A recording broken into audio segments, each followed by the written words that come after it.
Central board of secondary education ने वर्ष 2024-25 में 12वीं कक्षा में हिंदी ऐच्छिक सब्जेक्ट के क्वेश्चन पेपर का पैटर्न या यूं कहें क्वेश्चन पेपर का डिजाइन चेंज कर दिया है।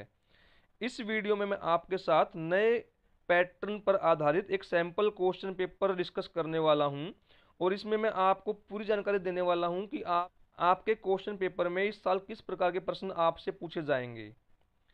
मिड टर्म एग्जाम की डेट शीट आ चुकी है और अभी तक ना तो सीबीएसई ने और ना ही डायरेक्टरेट ऑफ एजुकेशन दिल्ली सरकार ने कोई सैंपल क्वेश्चन पेपर अभी शेयर किया है।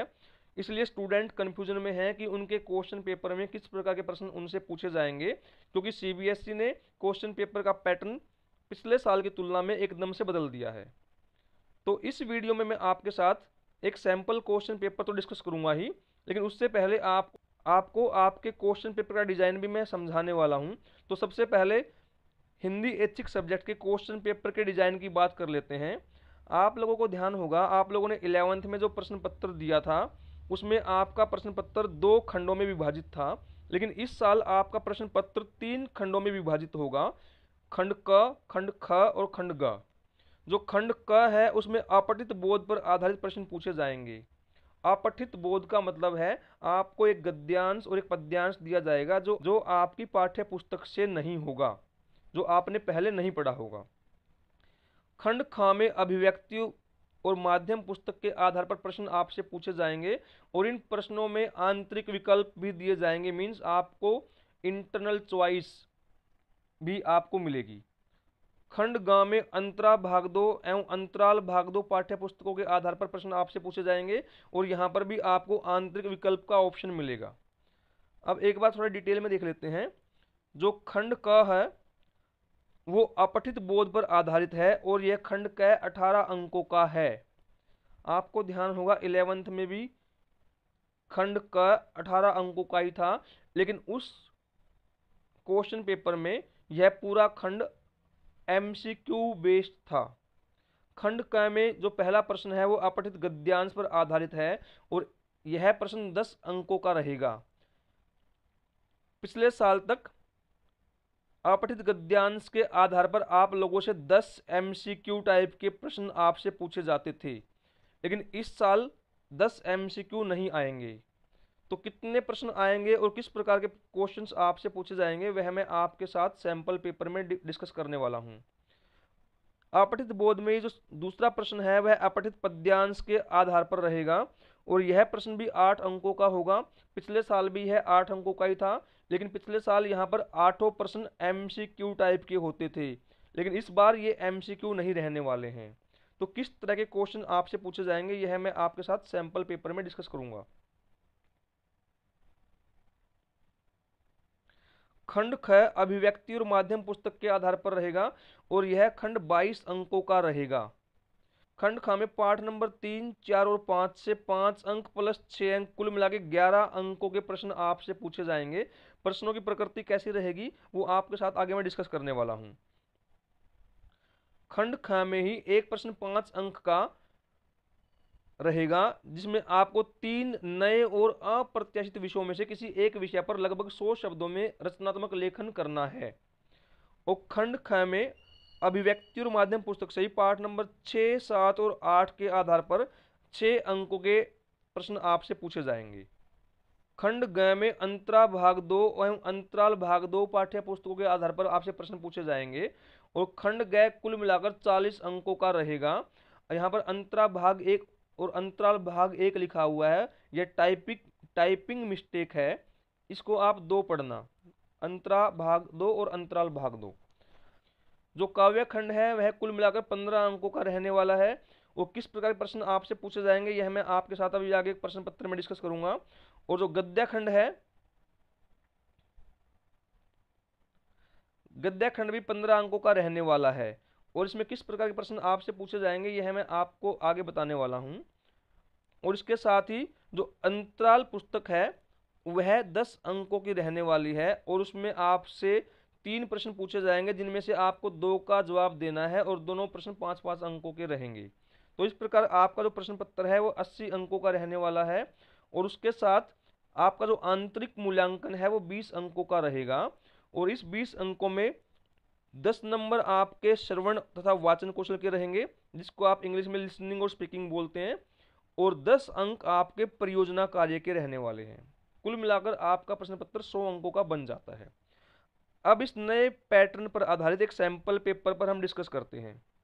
यह एक सैंपल पेपर जिसको यहाँ प्रतिदर्श प्रश्न पत्र कहा गया है, वो मैं आपको दिखाने वाला हूँ, क्योंकि अभी तक ना तो बोर्ड ने और ना ही शिक्षा विभाग ने कोई सैंपल पेपर आप लोगों तक पहुंचाया है। इसलिए यह एक मेरा प्रयास है कि आप इसको देखकर समझ पाएं कि आपके प्रश्न पत्र में किस प्रकार के प्रश्न रहने वाले हैं। जो अभी हमने चर्चा की थी कि जो सबसे पहला प्रश्न है वो अपठित गद्यांश के आधार पर रहने वाला है, और यह प्रश्न कुल 10 अंकों का होगा। इसमें आपसे जो प्रश्न पूछे जाएंगे वो मैं आपको एक बार दिखा देता हूं। पिछले साल तक इस प्रश्न में 10 एमसीक्यू आप लोगों से पूछे जाते थे, लेकिन इस बार 10 एमसीक्यू नहीं है, आपसे केवल 3 एमसीक्यू इस प्रश्न में पूछे जाएंगे। एमसीक्यू का मतलब होता है मल्टीपल चॉइस क्वेश्चंस। आपको एक प्रश्न दिया जाता है, उसके बाद 4 ऑप्शन आपको दे दिए जाते हैं, आपको इनमें से सही उत्तर का चुनाव करना होता है। तो इस साल पहले प्रश्न में केवल 3 एमसीक्यू आपको मिलने वाले हैं, जबकि पिछले साल पहले प्रश्न में ही आपको 10 एमसीक्यू मिल जाते थे। उसके बाद इसी प्रश्न में एक एक अंक वाला प्रश्न आपसे पूछा जाएगा, और 3 प्रश्न 2-2 अंकों वाले होंगे, और इस प्रकार कुल मिलाकर यह प्रश्न 10 अंकों का हो जाता है। अब बात करते हैं दूसरे प्रश्न की।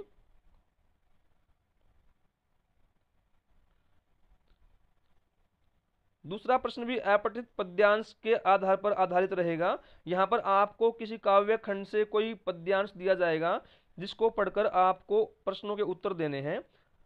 पिछले साल तक यहाँ पर भी आपसे 8 एमसीक्यू पूछे जाते थे, लेकिन इस साल 8 एमसीक्यू नहीं पूछे जाएंगे।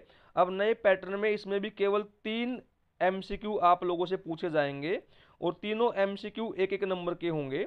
उसके बाद एक प्रश्न अति लघु उत्तरात्मक 1 अंक का, और 2 प्रश्न 2-2 अंक के रहेंगे, और कुल मिलाकर यह प्रश्न भी 8 अंकों का रहने वाला है। तो आपको आइडिया हो गया है कि जहां तक पिछले साल तक पहला और दूसरा प्रश्न कुल मिलाकर 18 एमसीक्यू टाइप का होता था, इस बार केवल 6 एमसीक्यू पहले और दूसरे प्रश्न से आपसे पूछे जाएंगे। जो तीसरा प्रश्न है वो अभिव्यक्ति और माध्यम पुस्तक के आधार पर आपसे पूछा जाएगा। इसमें एक प्रश्न 1 अंक का और 2 प्रश्न 2 अंकों के आपसे पूछे जाएंगे। यहाँ पर 3 प्रश्न दिए हुए हैं। रेडियो को लीनियर माध्यम क्यों कहा जाता है, दूसरा प्रश्न है रेडियो समाचार लेखन की भाषा पर प्रकाश डालिए, और तीसरा प्रश्न है उल्टा पिरामिड शैली क्या है। ये सभी प्रश्न अभिव्यक्ति और माध्यम पुस्तक के आधार पर हैं। प्रश्न नंबर 4 भी अभिव्यक्ति और माध्यम पुस्तक के आधार पर रहेगा।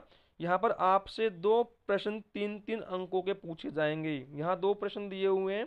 फीचर लेखन किसे कहते हैं, फीचर की विशेषताओं का उल्लेख कीजिए। और प्रश्न नंबर 2, बीट रिपोर्टिंग और विशेषीकृत रिपोर्टिंग में अंतर स्पष्ट कीजिए। अगर आप प्रश्नों का अभ्यास करना चाहते हैं तो इसका स्क्रीनशॉट भी आप लेकर रख सकते हैं। जो 5वां प्रश्न है यह भी अभिव्यक्ति और माध्यम पुस्तक के आधार पर है, और इसमें आपको 3 विषय दिए गए हैं। उन 3 विषयों में से किसी एक विषय पर लगभग 100 शब्दों में एक रचनात्मक लेख आपको लिखना है। यहाँ 3 विषय दिए हुए हैं। पहला है महिलाओं के प्रति बढ़ते अपराध, दूसरा आर्टिफिशियल इंटेलिजेंस का समाज पर प्रभाव, और तीसरा बरसात का एक दिन। आपको इन तीनों में से किसी एक विषय पर एक रचनात्मक लेख लिखना है। प्रश्न नंबर 6 अभिव्यक्ति और माध्यम पुस्तक के आधार पर है। यहाँ आपको 3 प्रश्न दिए हुए हैं, और 3 में से आपको किन्हीं 2 के उत्तर देने हैं। प्रश्न आपको अपने स्क्रीन पर दिखाई दे रहे हैं। प्रश्न नंबर 7 अंतरा भाग 2 पुस्तक के आधार पर है, और यह काव्य खंड से पूछा गया प्रश्न है, जहां पर आपको एक काव्यांश दिया हुआ है, और काव्यांश के आधार पर 5 एमसीक्यू आपसे पूछे जाएंगे, मल्टीपल चॉइस क्वेश्चन। हर प्रश्न के बाद आपको 4 ऑप्शन दिए मिलेंगे, उनमें से आपको सबसे उचित उत्तर को चुनना होता है। ये आप देख सकते हैं 5 प्रश्न दिए हुए हैं, और इनमें से हर में आपके साथ सामने और हर प्रश्न के साथ 4 ऑप्शन आपको मिलने वाले हैं। प्रश्न नंबर 8 में आपको 3 प्रश्न मिलेंगे, जिनमें से किन्हीं दो के उत्तर लगभग 40 शब्दों में आपको देने हैं और प्रत्येक प्रश्न 2 अंक का रहेगा। यहाँ पर 3 प्रश्न दिए हुए हैं, जहाँ पहला प्रश्न है, जहाँ पहुंच अनजान स्त्रीज को मिलता एक सहारा, पंक्ति का आशय स्पष्ट कीजिए। प्रश्न नंबर 2 है, माघ महीने में विरहिणी नायिका के भावों को अपने शब्दों में लिखिए। यहाँ थोड़ी टाइपिंग मिस्टेक है, अक्षरों के बीच में गैप कम है। प्रश्न नंबर 3, मैं जानूं निजनाथ सुभाऊ में राम के स्वभाव की किन विशेषताओं का उल्लेख किया गया है। यहाँ पर भी शब्दों के बीच में गैप नहीं है, ये टाइपोग्राफिक एरर है, लेकिन आपको अर्थ समझ में आ गया होगा। प्रश्न नंबर 9, आपको किसी एक काव्यांश की सप्रसंग व्याख्या करनी है। यहाँ पर 2 काव्यांश आपके सामने हैं, इनमें से जो भी आपको अच्छी तरह से आता है आपको उसकी सप्रसंग व्याख्या करनी है और यह प्रश्न 6 अंकों का रहेगा।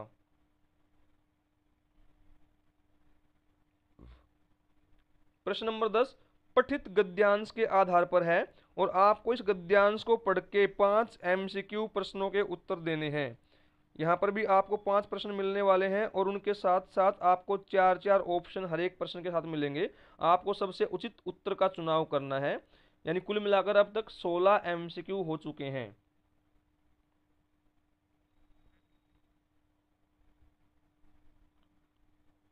प्रश्न नंबर 11 में आपको 3 प्रश्न दिए जाएंगे और उनमें से किन्हीं 2 प्रश्नों का उत्तर लगभग 40 शब्दों में आपको देना है और यह प्रश्न दोनों 2-2 अंकों के रहेंगे।